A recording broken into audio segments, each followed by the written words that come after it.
শর্মিস কিচেনে সবাইকে স্বাগত। আশা করছি সবাই ভালো আছেন। আজকের রেসিপি পায়েস। আমি এখানে গোবিন্দভোগ চাল নিয়ে নিয়েছি অল্প পরিমাণে। এখানে আমি গোবিন্দভোগ চালটা ধুয়ে ঘি দিয়ে মাখিয়ে রেখেছি। এরপর আমি ওভেনে একটা কড়াইতে দুধ নিয়ে নিয়েছি 1.5 লিটারের কাছাকাছি।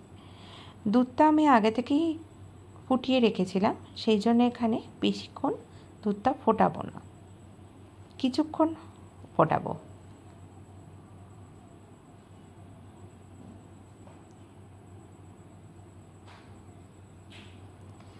দুধটা কিছুক্ষণ ফুটে গেলে তার মধ্যে যে চালটা ঘি দিয়ে আমি মাখিয়ে রেখেছিলাম গোবিন্দভোগ চাল, সেটা আমি দিয়ে দেব। দিয়ে ভালো করে নাড়াচাড়া করে দেবো।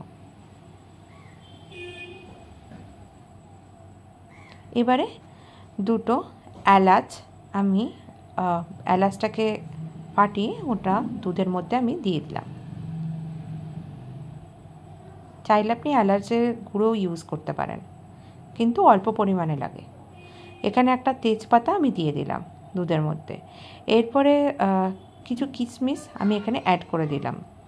যেহেতু আমার কাছে কাজু সেরকম ছিল না, সেই জন্য আমি এখানে কাজুটা দিইনি। এটা অপশনাল, আপনি যেটা যেমন খেতে পছন্দ করেন সেটা আপনি এখানে অ্যাড করতে পারেন, কাজু কিশমিশ। তারপরে দেখতে পাচ্ছেন দুধটা ভালোভাবে ফুটছে, আর চালটা যাতে দুধের মধ্যে সিদ্ধ হয়ে যায়। বেশ কিছুক্ষণ ফোটার পরে দুধটা একটু ঘন হয়ে এসছে, সেই সময় আমি এটার মধ্যে বাতাসা দিয়েছি, গুড়ের বাতাসা। এটা আমি ব্লিঙ্কিট থেকে অর্ডার করেছিলাম। গুড়ের বাতাসাটা খুবই ভালো, প্যাকেটটা ওই জন্য আমি দেখালাম এখানে। এবারে কিছুটা পরিমাণে চিনি দিয়েছি, তারপরে একটু সামান্য 2 চিমটের মতো নুন দিয়েছি স্বাদের জন্য। যেহেতু মিষ্টি জিনিস সেহেতু একটু নুন দিলে স্বাদ হয়, অল্প 2 চিমটি যেরকম আমি দেখিয়েছি। ভালো করে নাড়াচাড়া করে দেবো। এখানে চিনি বাতাসা অলরেডি দেওয়া হয়ে গেছে। দুধটা যেহেতু একটু বেশি দেখাচ্ছে, সেহেতু একটু ভালোভাবে নাড়াচাড়া করে নেব, আর একটু নাড়তে থাকবো যেহেতু। আর এটা মিডিয়াম ফ্লেমে আমি এখন রান্না করছি।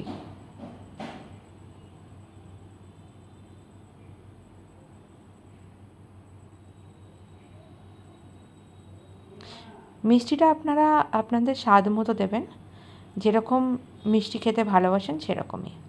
তৈরি হয়ে গেছে আজকের রেসিপি পায়েস।